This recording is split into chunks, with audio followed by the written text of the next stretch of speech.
So for last class, we would have looked at intellectual traditions, and we would have looked at Afro-Caribbean thought. So we look at things like Pan-Africanism, Negritude, and Rastafari, right? But remember, we would have divided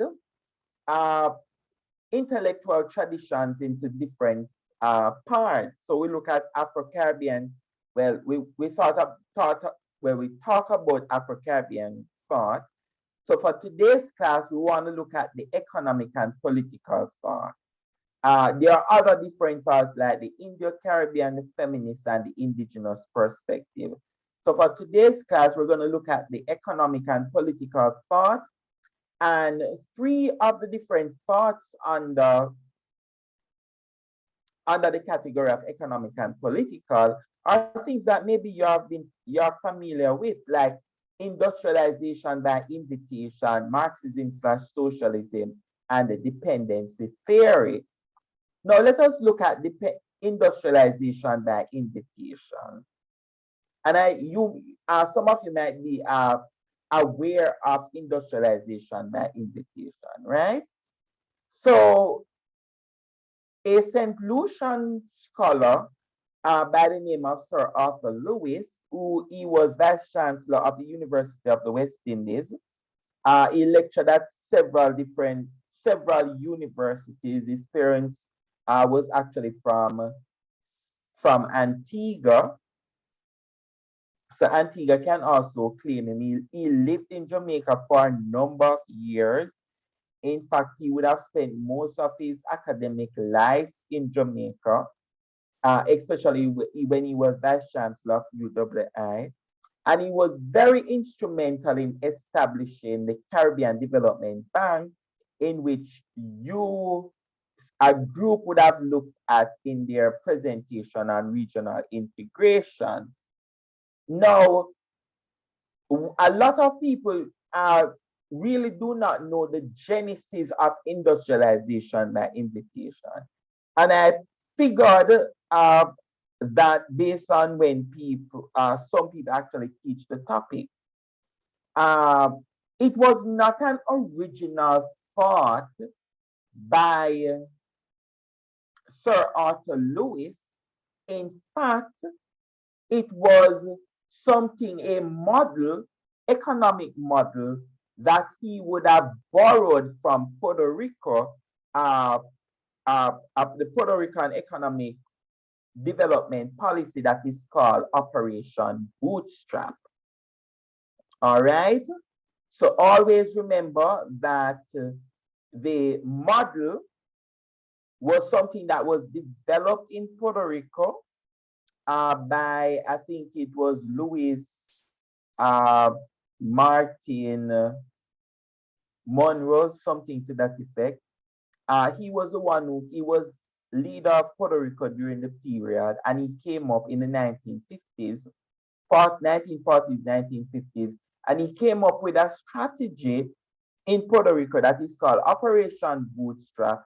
And so Arthur Lewis would have borrowed this policy, modernized it a little to fit our context in the British Caribbean, and say to the governments of the Caribbean that, listen, most of us getting independence, we need to be economically stable, and one way to advance ourselves as new countries in the Caribbean is to implement the old concept of industrialization by invitation.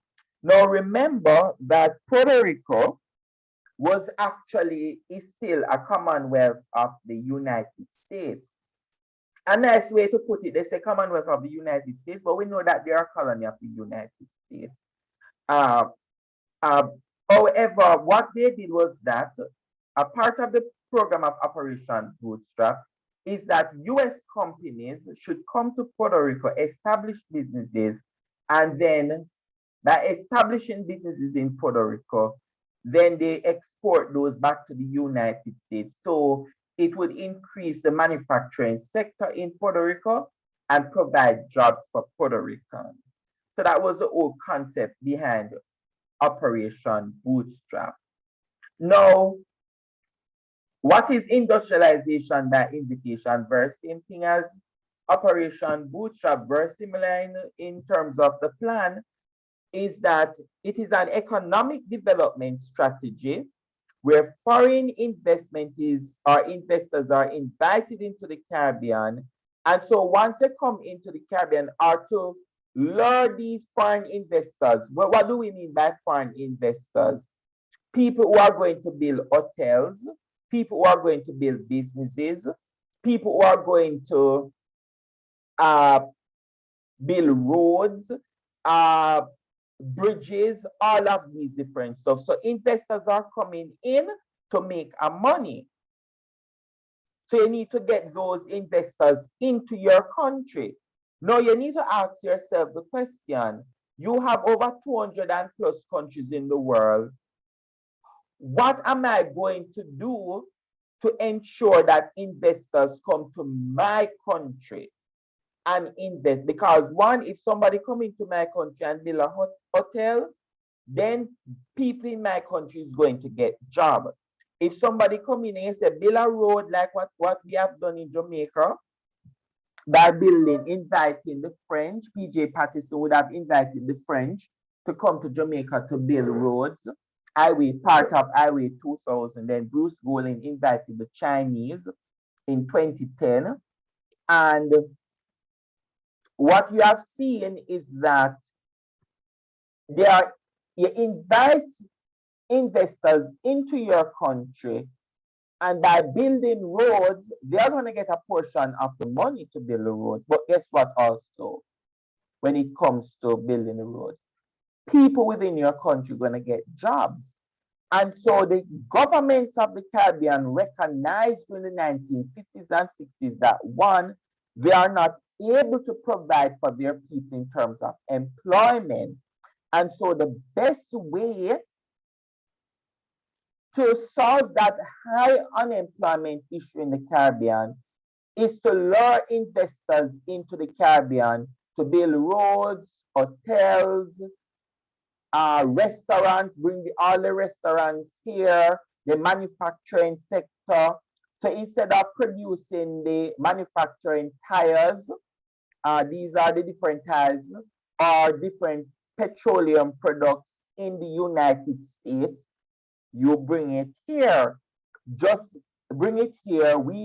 You set up the business, we give you the land, you set up the business, you employ our people, they will make the different products and then they send it back. In fact, a lot of the brand name clothes that we wear right now in the Caribbean, a lot of them are made in Haiti.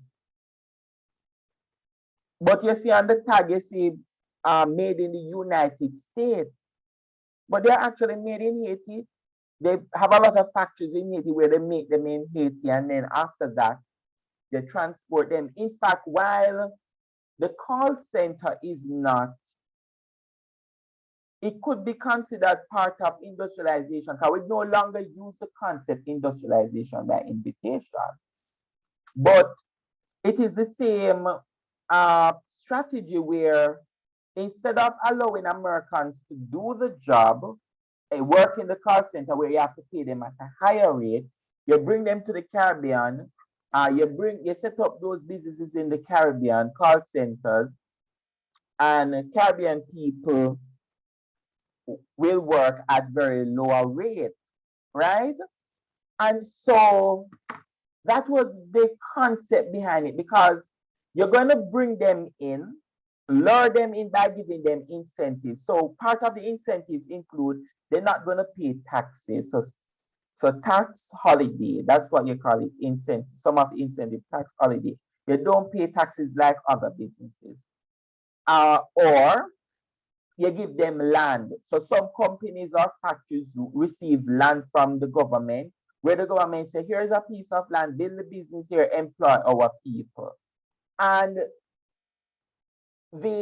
also they are able to bring in a lot of things into the country, and they, like other people, like if I'm bringing in something in Jamaica right now, I have to pay duties on it. But those companies that are investing in the country, they don't have to pay any money, so they can bring in cars, they bring in all the different stuff to advance their countries, the companies, I should say, and you don't have to pay for it. So what is the purpose of giving the incentives? One, it is to stimulate capital, because if foreign companies come into your country, you're going to get money. You're going to get businesses. Not only that, businesses coming to your country, but other small businesses are going to form, because if you have a factory that is developed, say, somewhere in Jamaica, then right beside the factory, other little small businesses, you might have a little rum shop that is next door, or a shop that sells dry food, or a cook shop that sells cooked food, right? Because people hungry and people want food to eat, or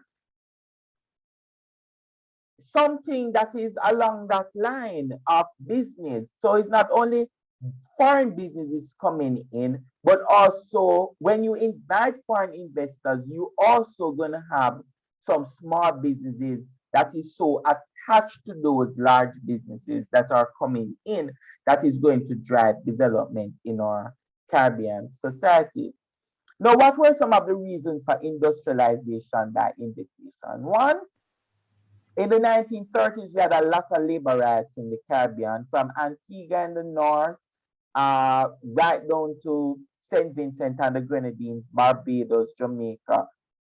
All these territories had a lot of labor rights, right? Then, in addition to that, we had high unemployment, poor housing, lack of proper health care, still have a lack of proper health care, lack of educational opportunities, still have it. But these were the conditions in the Caribbean in the 1950s, 1960s, before we got our independence, or on the verge of our independence. This is how Britain would have left the Caribbean, with high unemployment, poor housing, poor health system, a poor educational system, right? And so one scholar described the Caribbean as a study of the Caribbean was a study of poverty. That's very loaded, right there. A study of the Caribbean was a study of poverty. And so industrialization by invitation was supposed to solve all of these issues that Caribbean countries were actually facing. The high unemployment, the riots that were taking place, the housing problems, the health problems, education problems. It is clear that the Caribbean has serious issues. So industrialization by invitation was offered as a solution. It was a prescription to the problems of Caribbean development, or Caribbean underdevelopment, where we had an unlimited supply of labor and the wages were actually low. All right? Other reasons for industrialization by invitation. Coming out of the period of slavery, entering independence, the Caribbean was largely agricultural, right? So we didn't really have a manufacturing sector in the Caribbean. And so most of the things that we produce were agricultural goods. And that was not being sufficient enough, right? Because a lot of foreign goods, foreign companies are now, countries a part of the world are going to other parts of the world to source agricultural goods. And so the Caribbean goods are not making a lot of money from it. The only country right now in the Caribbean that I think that is doing the best, when it continues to do the best when it comes to agriculture, is Guyana. Guyana is doing good because Guyana has the land. Guyana is very big in terms of the land. And I think that God has, and this is my personal view, the way how some people treat Guyanese, it pains my heart sometimes. But I think with the oil, right now, Ghana has found oil in this, and that can make Ghana a very wealthy place, very, very wealthy place. In fact, if Ghana should use the oil, not as how Trinidad use it, but use it to benefit the citizens of Ghana, Ghana could be one of the most wealthiest countries in the Western Hemisphere in the next 20 years. But it all depends on how the government of Ghana deals with the oil that they have. And it's a lot of deposit of oil. It's not anything in any can finish fast. It's something that can continue. So the Caribbean, because we have agriculture and agriculture has declined, we need another route, right? Because most of our foreparents or ancestors actually were working on agricultural fields, either banana plantation, sugar plantation, cocoa plantation, coffee plantation. Are they going to the market and sell? Most of them were linked to agriculture. And that also contributes to high unemployment. And so we need a manufacturing country, stable country, a manufacturing sector in the Caribbean, so that will absorb some of the agricultural output. So in other words, instead of you have the mangoes dropping off the tree like that, you cut up the mango, get the chemist to put in whatever they need to do it, pack it in tin, and you send the mangoes abroad. That's where you could can the fruits. I said to myself the other day, I go to Price Mart and I buy the peach, the tin peach. And I said to myself, we in the Caribbean, we go to the supermarket and we buy the tin peach, right? And we buy the tin pineapples. So if you're baking like cakes and all of those different stuff, or you're doing your chicken, you go and buy the tin pineapples in the can, and we use it. But we in the Caribbean, we have so much mangoes all over the place. The mango and the peach is almost the same texture. The mangoes all over the place are dropped down. And up to now, nobody, not one single person in the Caribbean, come up with an idea to say that, listen, let us get the mangoes, cut them up, tin the mangoes, and sell them. That would boost manufacturing. Right? But we haven't come up with, recently I said they come up with the callaloo and they come up with the ackee. But there are so many other fruits, even jackfruit. We could tin the jackfruits and we sell the jackfruits, any other little stuff we have. We could do it, fruits that is in great abundance. We could do that. But that was the purpose of industrialization by invitation. In fact, during that period, we used to tin a lot of the fruits and a lot of things, and we used to sell it. Now, the government used to offer concession, as I said. So they have freedom from US income tax. They are free, they don't have to deal with construction. So they get some duties off when it comes to concession. These were some of the differences. But the issue is that while the government is giving the foreign investors all of these different stuff, the foreign investors are paying the workers very low wages, sometimes very lower than what they actually work in the work on the agricultural estates, right? So let us look at some of the different initiatives of industrialization that invitation in the Caribbean, examples of it. So one of the first, as I mentioned, that it was actually borrowed, industrialization by invitation was actually borrowed by Sir Arthur Lewis from the Puerto Rico's model, is one example. And one of the benefits of that is that the capital investment, the amount of US businesses that came into Puerto Rico as a result of this policy moved from $1.4 billion to $24 billion, right? That was in the year 1947.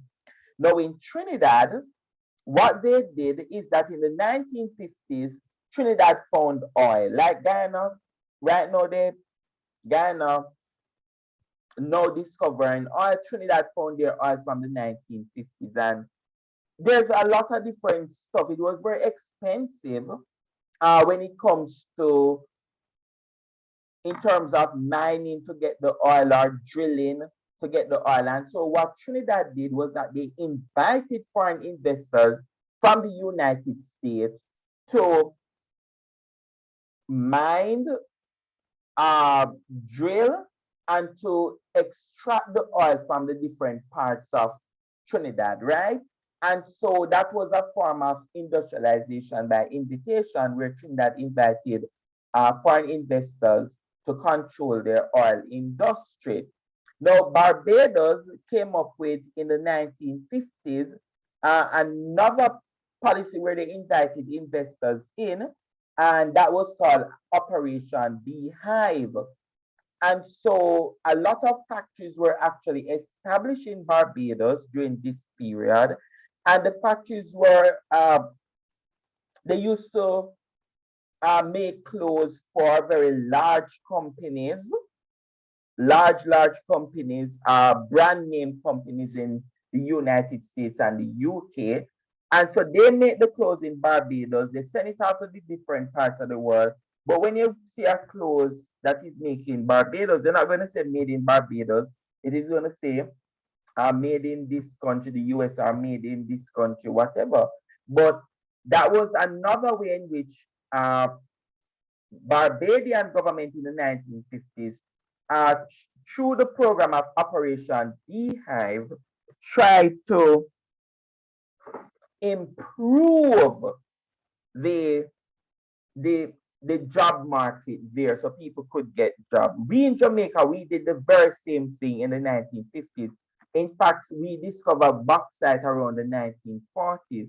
And by the 1950s, our government in Jamaica, up until today, all the government, most of the persons who are actually mining our bauxite in Jamaica are actually North American companies. So you have Reynolds, Alcon, and some Russian companies too, that also, they will indict them into Jamaica, they extract the bauxite, and then they sell it to other places.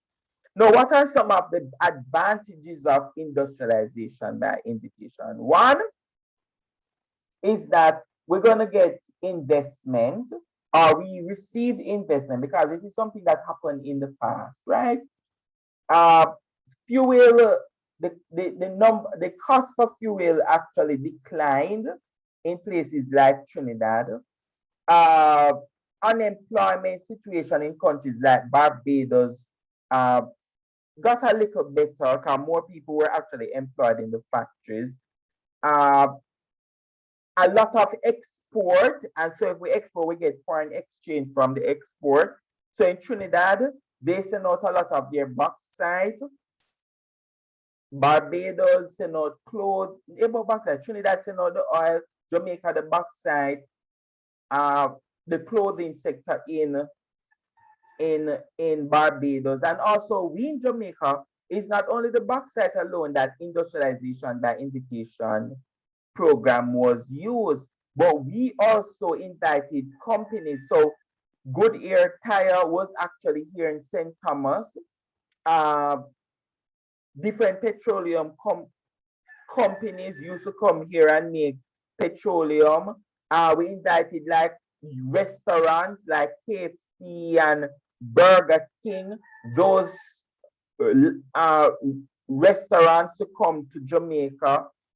And a lot of different companies we invite. And also that is going to stimulate export, especially when you come to the bauxite. And if you are stimulating export, then you are going to get foreign exchange. And it encouraged the Caribbean not only to be just agricultural, but it diversified the economy, because it helped us to, at the time, to be involved in the manufacturing sector, right? And it utilized quite a lot of the physical spaces. So I don't know if you know Spanish Town, where you see the industrial zone. Not only Spanish Town, but anybody know Central Village? Where you see a lot of the factories in Central Village? Going to Spanish Town? Anybody know Spanish Town Road? Where you have a lot of the different factories along that road? Yes, sir. Good. So that was during the period of industrialization by invitation, where a lot of that stretch of road, a lot of idle land was actually there, right? And so the government invited a lot of people to establish factories there along Spanish Town Road, straight into Spanish Town, back to Central Village, where a lot of factories were actually established, and they make things like clothing.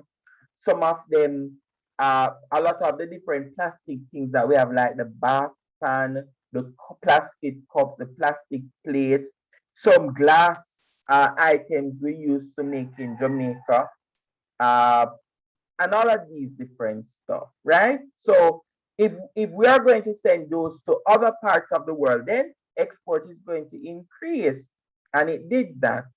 Now, Professor Alvin Thompson said in a critique of industrialization by invitation, he said, as important as the initiative, as important as have been the initiatives taken in the industrialization of the region, the policy of industrialization by invitation is widely regarded by Caribbean economists as a failure.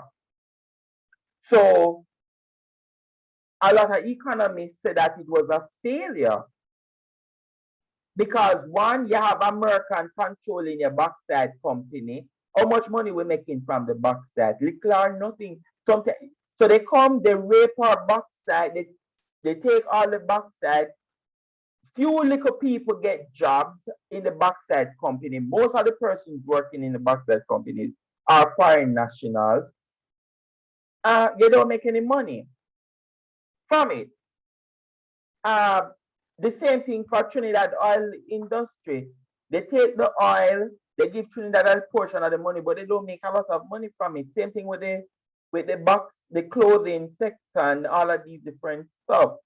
So despite industrialization by invitation in the Caribbean, we had high unemployment. The unemployment still continued.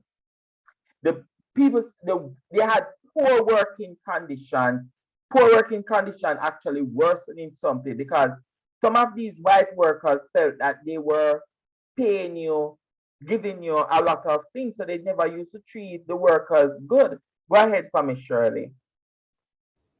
Sir, even on the note of the bauxite companies, Mm-hmm. last years, the Alpart, the Yes. Russian people bought it out, and then when they bought it out, they actually fired a whole heap of the workers, right up to supervisors and managers. So a whole heap on it, they lost a whole heap of jobs from the buyout, and a lot of them had to move away from the area in Mandeville, and some of them still don't have jobs right now because that was their job for years. So yeah. That is true. And that is correct. Yes, that is so correct. And also a lot of people would tell you that, oh, I work at a bauxite company in Jamaica, and you might feel that you're getting good money. Or you could be getting good money. But they don't look out for you, right? And then most of the persons who are at the top positions of these companies are usually foreigners, North Americans. And most of the profits that the bauxite, these companies make, whether in oil, garments, bauxite, anywhere in the Caribbean that they establish these things, most of the money go back to America. The Caribbean, we don't get any of those that money. And so it is not good. And then also if they're taking tax holiday where we are not giving them, allowing them to pay taxes, who is going to pay the tax? Who is going to pay the tax? If the rich companies, foreign investors are not paying taxes, who going to pay the tax?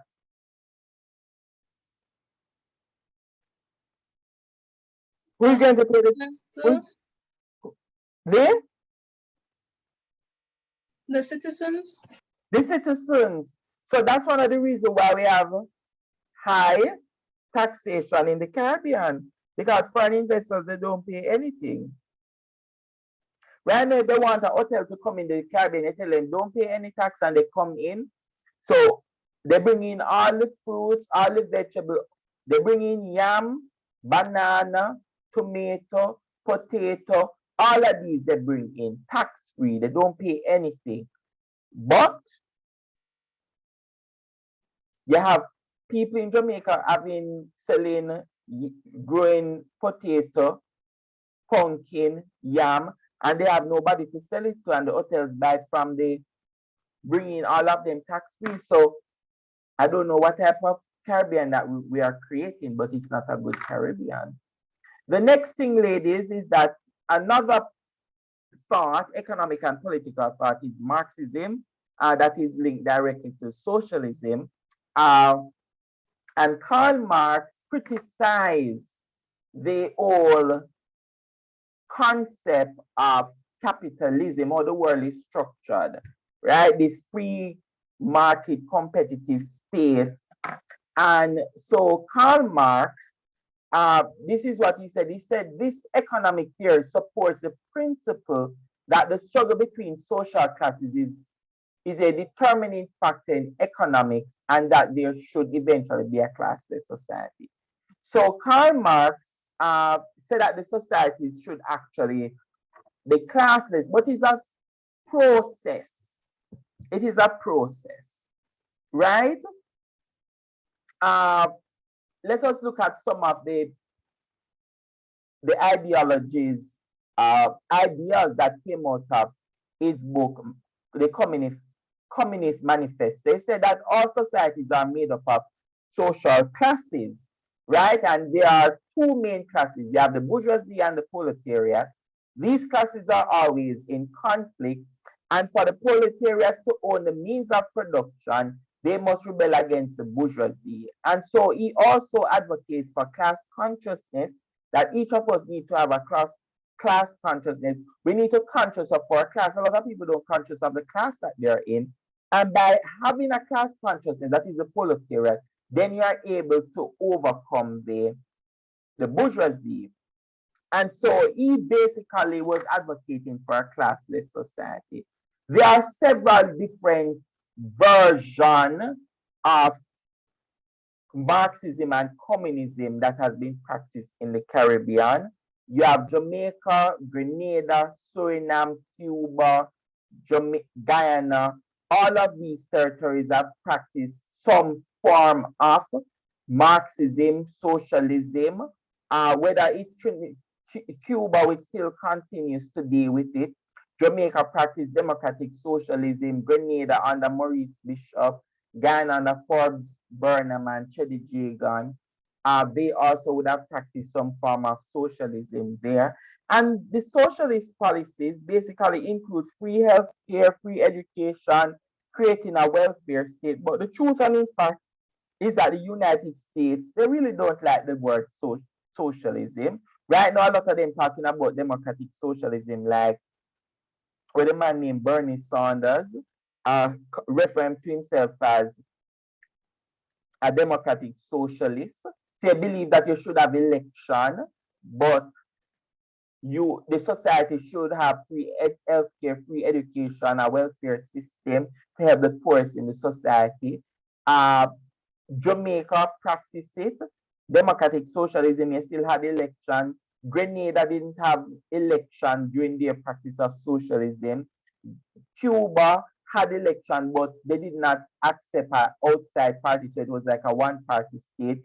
And even in countries like Russia that practice and China that practice Marxism, socialism, it's very different. The practice is very different. There's not one way in which countries actually practice Marxism and socialism. But the US is against the concept of socialism and Marxism. But right now, a lot of American policies, because some states have free healthcare, to some extent, some states have free education, and there's a strong welfare program in the United States. So it's either they have socialist policies, but they don't think other countries should have it. Interesting. There are several different Caribbean scholars who use Marxism like Sailor James, Walter Rodney, Trevor Monroe. And so one of the things when it comes to Marxism, one of the critique is that one, Marxism ignores some of the issues in the Caribbean like race and color. Race and color is a serious problem in the Caribbean. And you can't ignore race and color. If you look at Cuba, most of the persons who are in government in Cuba, although they practice socialism, are persons who are lighter skin. What about Black Cubans? How do you advance them within the system of governance in Cuba? Serious problem. You go to the airport in Cuba, everybody in the airport working. Now, white Cubans, if you go to Havana, you think that the only place I see some Black Cubans working is at either the hotel or what the other place name again? The hotel and the restaurant. I don't see them in any big position. Go ahead for me, Deidre. Sir, there was also a study done that showed that the colorism in Cuba is so bad that even though Afro-Cubans make up the minority of the population, like 90% of the prisoners in Cuba, or more than 90%, are Afro-Cubans. That is true. I asked a question with the tour guide when I went there about the Afro-Cubans and racism and all of these different stuff. And it's like they want to deny it. But it's racist. Racism is there. And so while providing free education and free health care is good, but they need to advance people. It can't be that Cuba up to this day don't have a black leader in the Communist Party. Why no black people advancing in the Communist Party? Right? So we need to ask ourselves that question. Ladies, another one is the dependency theory. And so this theory is a group of Latin American scholars that said to themselves that, listen, every minute they say that we have low economic growth. They say that we're not developing or we are underdeveloped. They even call us third world. And so these scholars in Latin America came together at a conference. They were mostly academics and economists. And they said to themselves, listen, the reason why we are underdeveloped in Latin America is because we are dependent on the so-called industrialized countries. And so it is very uneven. So we provide the raw materials to the industrial countries, places like the US, UK, France. And then as Latin American countries, those industrial countries send the same thing to us as industrial goods. So who is making most of the money? They buy these raw materials cheap. They send it back, they send it expensive. So at the end of the day, the reason why we are poor is because of this dependency. The reason why we are poor is because only thing we are doing is really raw manufacturing. And so the dependency school divides countries into three categories. You have poor, semi-periphery, and peripheral. Peripheral countries are the ones that do the cheap labor. So cheap labor, raw material, send it here, and then they send back the goods to the periphery. And the semi-periphery is the one that is developed, but is really not as developed as the core. All right? So these are the different thoughts. So you have industrialization by invitation, Marxism, and socialism, dependency theory. So when we meet again on Wednesday, we're going to look at Caribbean feminism, Indo-Caribbean thought, and indigenous perspective. All right, ladies, any comments? No, sir. All right. So ladies, just remember to cement some of these concepts for the paper one, all right? Okay, sir. Yes, enjoy the rest of the day. See you on Wednesday. Thank you, sir. Thank you, sir. Thank you. Bye-bye.